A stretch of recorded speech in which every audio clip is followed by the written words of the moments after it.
Aujourd'hui, nous allons essayer de répondre à une question qui nous a été posée. Et la question est celle de savoir, est-ce qu'on peut enlever Jésus dans la vie de quelqu'un? C'est une question qui fait couler encre et salive, mais par la grâce de Dieu, nous allons essayer de répondre à la lumière de la parole de Dieu. Alors, je dirais qu'il est possible que quelqu'un se sépare de Jésus en termes de relations, mais en termes du salut, il est impossible que l'on puisse enlever Jésus dans la vie de quelqu'un. Je vais essayer de m'expliquer et nous allons essayer de comprendre quelque chose. Alors je disais, il est possible que quelqu'un se sépare de Jésus, donc en termes de relations. Selon Ésaïe, chapitre 59, à partir du premier verset, si vous lisez, la Bible dit que la main de l'Éternel n'est pas courte pour sauver, ni son oreille trop dure pour entendre, mais ce sont nos péchés qui mettent une séparation entre nous et Dieu. Donc, c'est-à-dire, le péché peut faire à ce que quelqu'un se sépare de Jésus, s'éloigne de Jésus. Donc, je peux m'éloigner de Jésus par ma manière de marcher, comme ce fut le cas avec Adam dans le jardin d'Éden. Lorsqu'il a péché, automatiquement, il a été chassé du jardin. Donc, le péché qu'il avait commis l'avait éloigné de la présence de Dieu. Alors, en termes maintenant de salut, c'est impossible d'enlever Jésus dans la vie de quelqu'un. Parce que lorsqu'on parle de Jésus, on est en train de parler directement du salut, parce que Jésus, c'est lui-même le salut. La Bible dit dans les livres des Actes des Apôtres, chapitre 4, le verset 12, la Bible dit « Il n'y a de salut en aucun autre nom, si ce n'est que dans le nom de Jésus. » Or, lorsque nous avons le salut qui est Jésus en nous, c'est impossible que nous puissions le perdre. Pourquoi je dis ça? Si vous lisez dans Jean chapitre 10, le verset 28, là c'est Jésus lui-même qui est en train de parler, il dit « Je connais mes brebis et mes brebis me connaissent, elles entendent ma voix et elles me suivent. » Au verset 28, il est dit « Je leur donne la vie éternelle et elles ne périront jamais et personne ne les ravira de ma main. » Donc, c'est-à-dire, en termes de salut, c'est impossible que quelqu'un puisse ôter le salut à nous qui est Jésus. Si vous entendez quelqu'un dire non, je servais Dieu et puis à un moment là, tout ça, donc comprenez tout simplement qu'il n'a pas rencontré le véritable salut. Quelqu'un peut se séparer de Jésus en termes de relations. Donc, c'est-à-dire, quand je pêche, automatiquement, je me sépare de Jésus. Donc, le péché nous éloigne de la présence de Dieu. Dès lors que vous péchez, vous vous éloignez de la présence de Dieu. Mais en termes de salut, c'est impossible que quelqu'un puisse perdre Jésus au-dedans de lui. Donc, quand je suis sauvé, c'est fini. Donc, j'ai la vie éternelle, comme Jésus le dit dans Jean chapitre 10, le verset 28, que je leur donne la vie éternelle et elles ne périront jamais. Et personne ne les ravira de ma main. Donc, si j'ai la vie éternelle au-dedans de moi qui est Jésus, parce que la vie éternelle, c'est Jésus lui-même.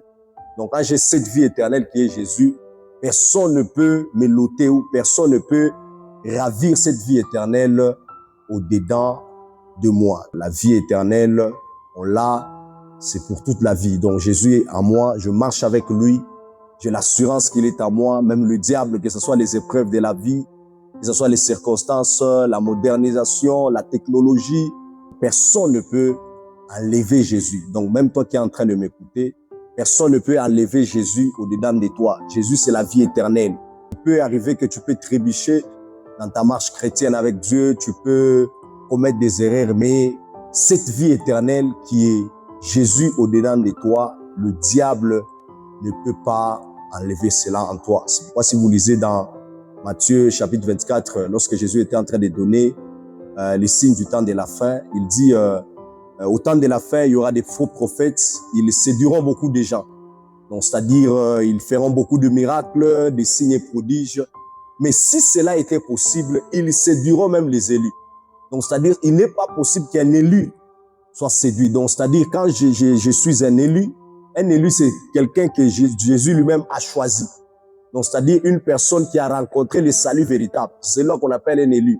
Donc, c'est-à-dire même s'il y a des faux prophètes qui peuvent s'élever, même s'il y a des des histoires qui peuvent arriver. Donc, il est impossible que je puisse me joindre du côté de l'ennemi. Pourquoi? Parce que le salut, on ne peut pas le perdre. Le salut, c'est Jésus. Donc, personne ne peut enlever cela au-dedans de moi. Donc, tu as le salut, tu as déjà la garantie de cette vie éternelle. Par rapport à cette chanson, moi je n'ai que Jésus, oh. Si tu me l'enlèves, je n'aurai plus rien. La la la la la la la la la la moi je dirais tout simplement, bon, vous savez, il faudrait interpréter les choses selon leur contexte. Tout dépend d'abord du contexte dans lequel l'auteur ou les compositeurs a chanté ces chants. Comme je l'ai dit il n'y a pas longtemps au début, je dis, c'est possible que quelqu'un se sépare, oui, de Jésus en termes de relations. Donc s'il a chanté peut-être en termes de relations, que moi je n'ai que Jésus, si tu me l'enlèves, donc si ça va dans le contexte des relations où peut-être si je pêche, je m'éloigne de Jésus, donc je serai incapable de vivre loin de la présence de Dieu. Là, je suis d'accord. Mais s'il a chanté en termes de salut, là, je ne suis pas d'accord parce que le salut qui est Jésus, quand il est en moi, personne ne peut l'enlever. Parce que c'est Jésus lui-même qui a dit, je connais mes brebis et mes brebis me connaissent. Je leur donne la vie éternelle et elles ne périront jamais. Donc la vie éternelle, c'est Jésus lui-même. Donc c'est-à-dire lorsqu'on parle du salut, on fait allusion à Jésus. Dans Actes 4:12, la Bible dit, il n'y a de salut en aucun autre nom si ce n'est que dans le nom de Jésus. Or, quand Jésus qui est le salut est à moi, personne ne peut me l'enlever. Donc que ce soit les sorciers, que ce soit, je ne sais pas moi, la technologie, l'entourage et autres personnes. Donc si c'est en termes de relation qu'il a chanté, je suis d'accord avec lui. Donc c'est-à-dire il y a des gens, parce que lorsqu'on est loin de la présence de Dieu, on ne peut pas vivre. Vous voyez? Donc c'est comme un poisson, quand vous le mettez en dehors de l'eau, il ne peut pas tenir. Pourquoi? Parce que c'est l'environnement favorable où le poisson est appelé à rester, c'est dans l'eau. Il en est de même aussi avec nous les enfants de Dieu. Quand tu m'amènes loin de la présence de Dieu, je ne saurais pas. C'est ce que Caïn a dit après avoir tué son frère Abel. Dieu lui a dit, comme tu as fait cela, je te chasse loin de ma face. Il a dit, mais tu me demandes d'aller loin de toi. Quiconque me verra me tuera, parce que Caïn avait compris que la sécurité de sa vie était liée à la présence de Dieu. Si c'est dans ces contextes-là, je suis d'accord en termes de relations, mais en termes de salut, là, je ne suis pas d'accord parce que le salut, on ne peut pas le perdre. Moi, c'est l'apôtre David Chama, visionnaire de l'église évangélique pour le salut des âmes. Que Dieu vous bénisse.